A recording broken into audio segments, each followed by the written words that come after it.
Assalamualaikum warahmatullahi wabarakatuh. Alhamdulillahi rabbil alamin. Wassalatu wassalamu ala ashrafil anbiya'i wal mursalin wa ala alihi wa ashabihi ajma'in. Amma ba'd. Saudara-saudariku, uhibbukum fillah. 8 amal saleh yang dicontohkan Nabi Muhammad sallallahu alaihi wasallam pada 10 hari awal Dzulhijjah. Keutamaan beramal saleh di 10 hari pertama Dzulhijjah diterangkan dalam hadis Ibnu Abbas radhiyallahu anhuma berikut ini. Ma min ayyamin al-amalu salihu fiha ahabbu ila Allah min hadhihi al-ayyam, yani ayyam al-'ashr. Qalu ya Rasulullah walal jihadu fi sabilillah, qala walal jihadu fi sabilillah illa rajulun kharaja binafsihi wa malih falam yarji' min dhalika bisyai'in. Tidak ada satu amal saleh yang lebih dicintai oleh Allah melebihi amal saleh yang dilakukan pada hari-hari ini, yaitu 10 hari pertama bulan Dzulhijjah. Para sahabat bertanya, tidak pula jihad di jalan Allah? Nabi sallallahu alaihi wasallam menjawab, tidak pula jihad di jalan Allah, kecuali orang yang berangkat jihad dengan jiwa dan hartanya, namun tidak ada yang kembali satupun, atau dia mati syahid. Hadis riwayat Al-Bukhari, Abu Daud, At-Tirmidzi, Ibnu Majah, dan Ahmad. Amal saleh adalah amal yang mengikuti petunjuk Allah, yaitu Al-Quran dan sunnah nabinya. Artinya, amal saleh itu ialah setiap amal yang disyariatkan oleh Allah dan Nabi Muhammad sallallahu alaihi wasallam, baik itu amal yang wajib maupun yang sunnah. Oleh karena itu, untuk bisa beramal saleh juga disyariatkan adanya ilmu. Tanpa ilmu yang benar, bisa jadi kita akan melakukan amal yang salah, bukan amal saleh.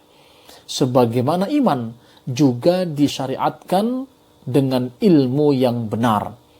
Tafsir Ibnu Katsir, jilid 2, halaman 566. Syekh Abdurrahman As-Sa'di dalam kitab Taisiru Karimir Rahman mengatakan, amalan yang baik dinamakan amal saleh karena dengan sebab amal saleh keadaan urusan dunia dan akhirat seorang hamba Allah akan menjadi baik dan akan hilang seluruh keadaan-keadaannya yang rusak atau buruk. Dengan amalan yang baik tersebut, seseorang akan termasuk golongan orang yang beramal saleh yang pantas dimasukkan ke dalam surga Allah Subhanahu wa ta'ala. Syekh Utsaimin mengatakan, suatu amalan dalam agama Islam dikatakan sebagai amal saleh apabila terpenuhi di dalamnya 2 syarat, yaitu ikhlas karena Allah Subhanahu wa ta'ala dan mengikuti sunnah Rasulullah Muhammad sallallahu alaihi wasallam dalam hal sebab, jenis, kadar, tata cara, waktu, dan tempat.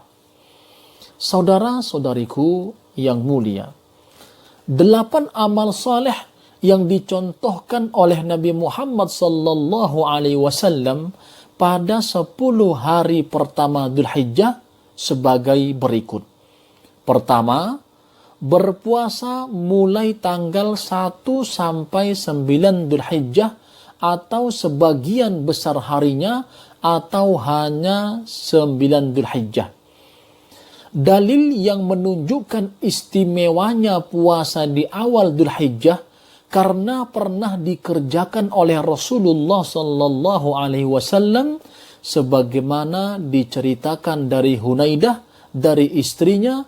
Beberapa istri Nabi Muhammad sallallahu alaihi wasallam mengatakan, kana Rasulullah sallallahu alaihi wasallam yasumu tis'a dzilhijjah wa yauma asyura wa thalathata ayyamin min kulli syahrin awwala itsnaini minasyahri wal khamis. Rasulullah sallallahu alaihi wasallam berpuasa pada 9 hari awal Dzulhijjah, pada hari Asyura yaitu 10 Muharram, berpuasa 3 hari setiap bulannya, dan Senin awal dari bulan berjalan dan hari Kamis. Hadis sahih riwayat Abu Daud.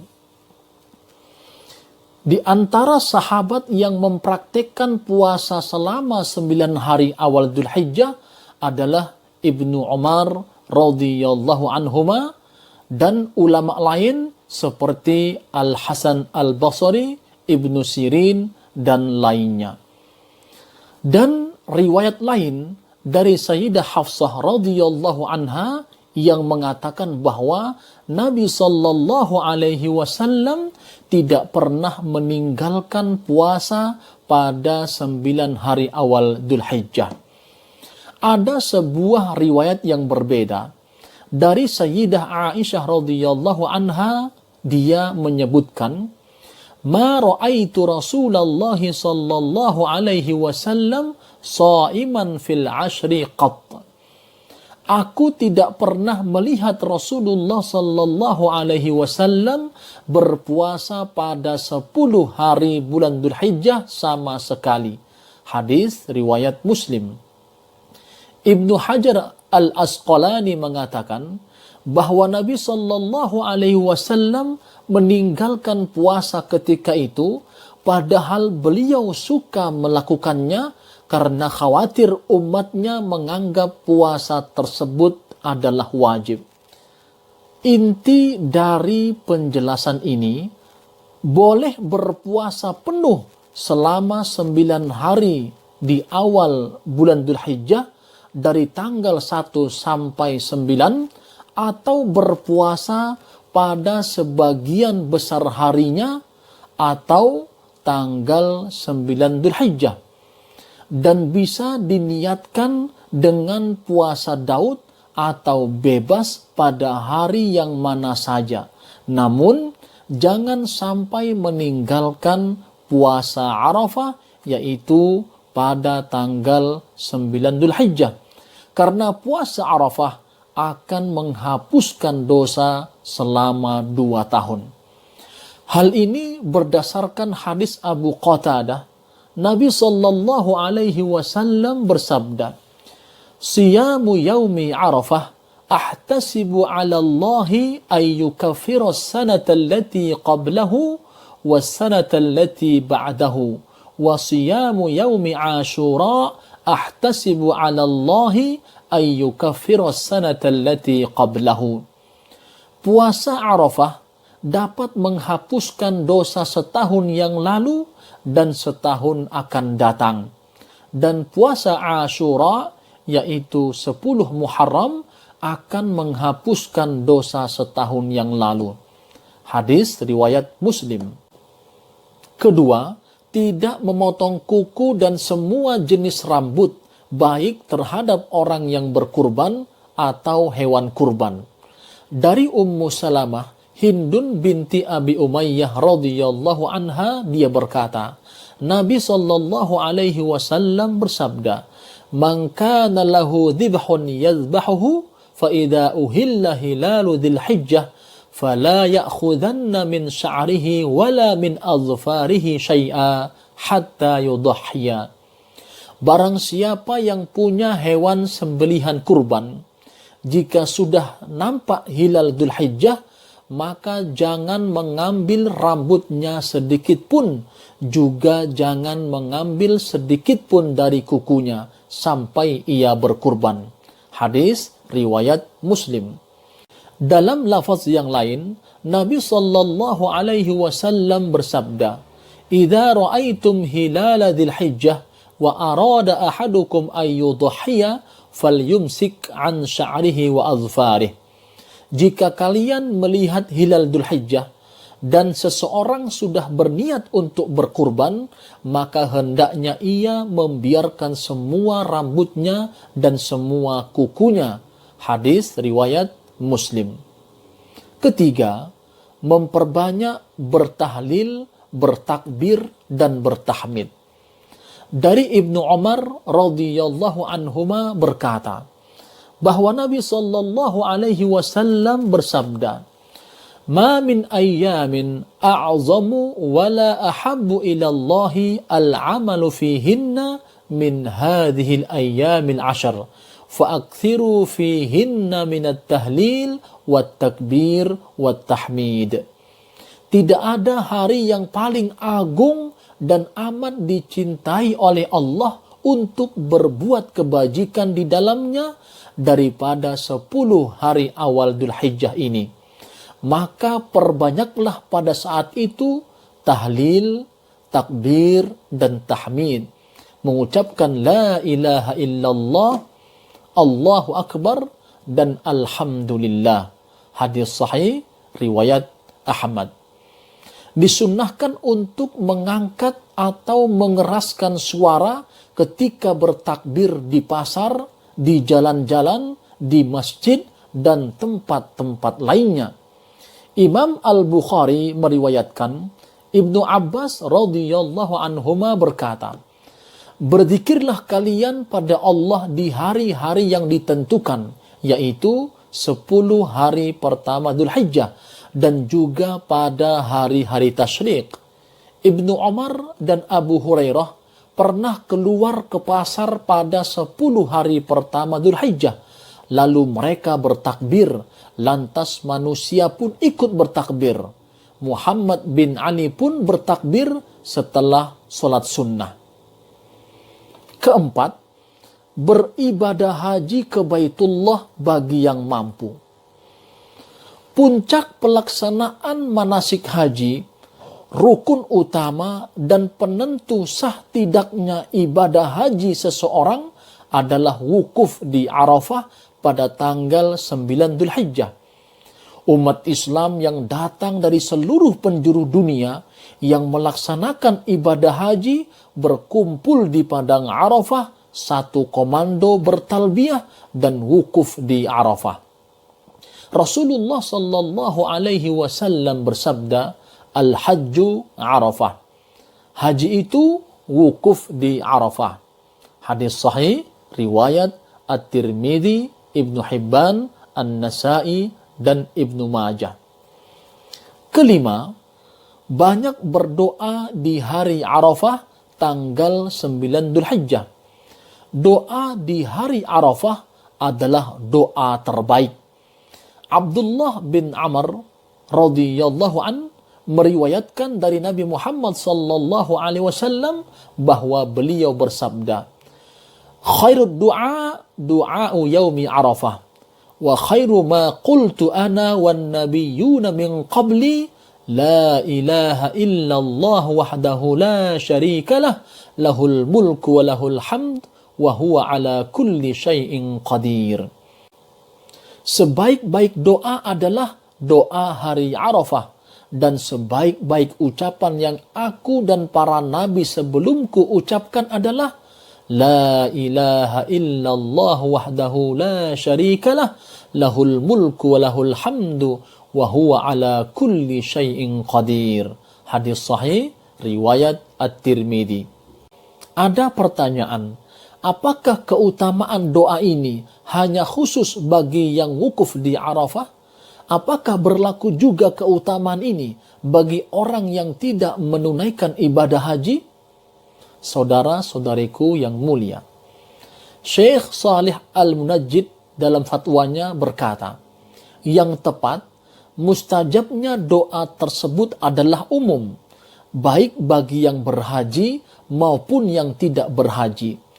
Karena keutamaan yang ada adalah keutamaan pada hari, sedangkan yang berada di Arafah, yang sedang wukuf pada tanggal 9 Dzulhijjah, ia berarti menggabungkan antara keutamaan waktu dan tempat.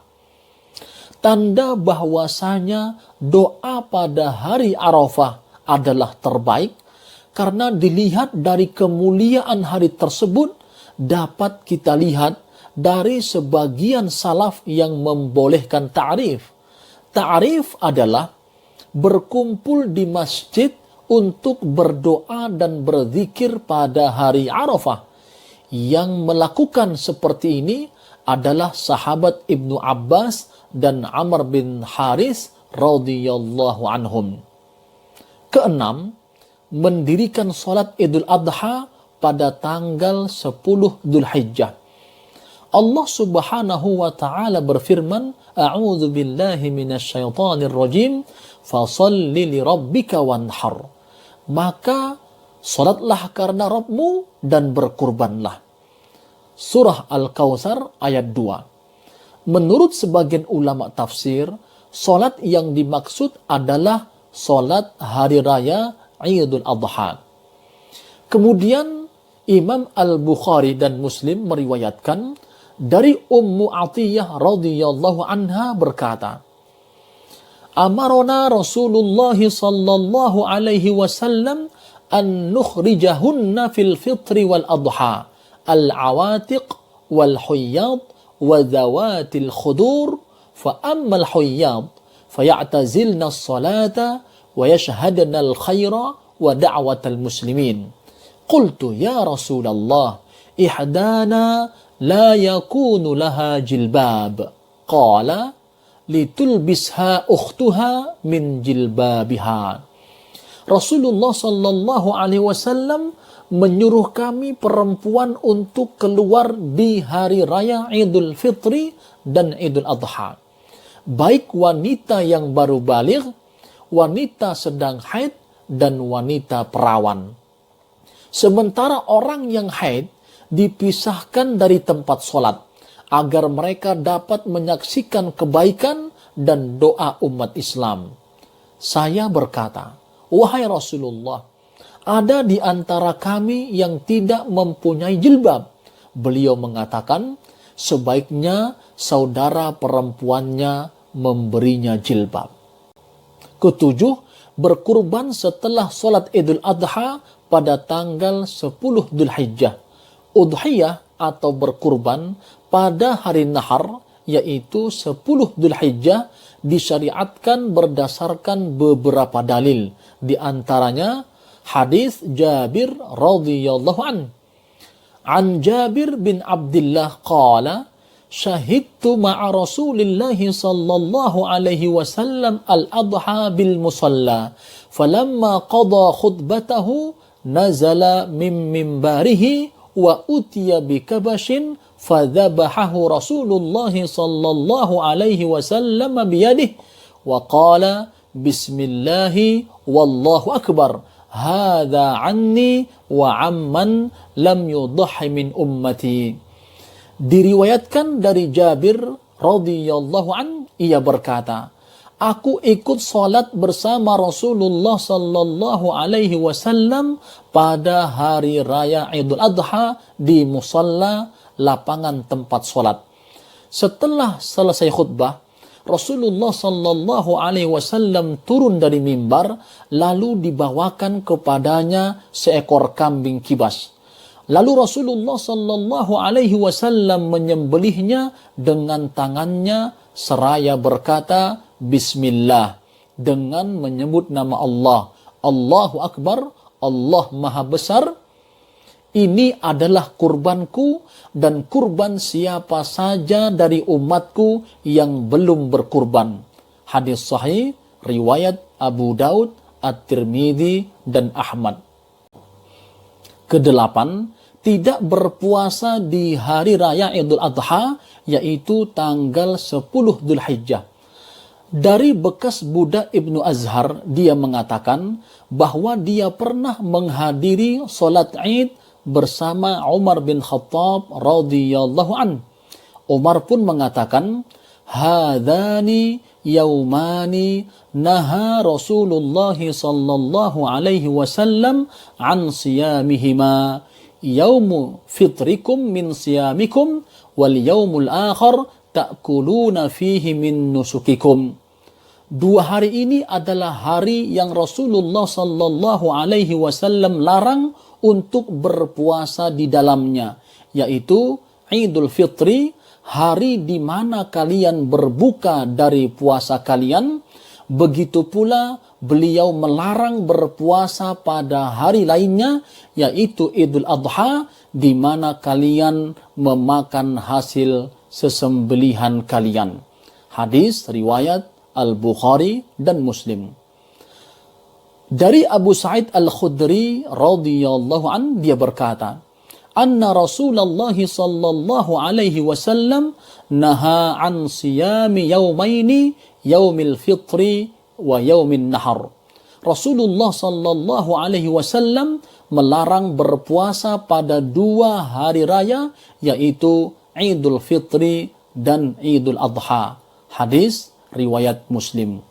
Saudara-saudariku yang mulia, inilah 8 amal saleh yang dicontohkan oleh Nabi Muhammad sallallahu alaihi wasallam untuk kita kerjakan di 10 hari awal bulan Dzulhijjah, dan amal-amal saleh yang lainnya semoga insyaallah diterima oleh Allah Subhanahu wa taala, baik bersedekah, membaca Al-Quran, bertaubat kepada Allah Subhanahu wa taala, dan lain sebagainya. Semoga seluruh amal soleh kita diterima oleh Allah Subhanahu wa taala. Semoga bermanfaat. Wassalamualaikum warahmatullahi wabarakatuh.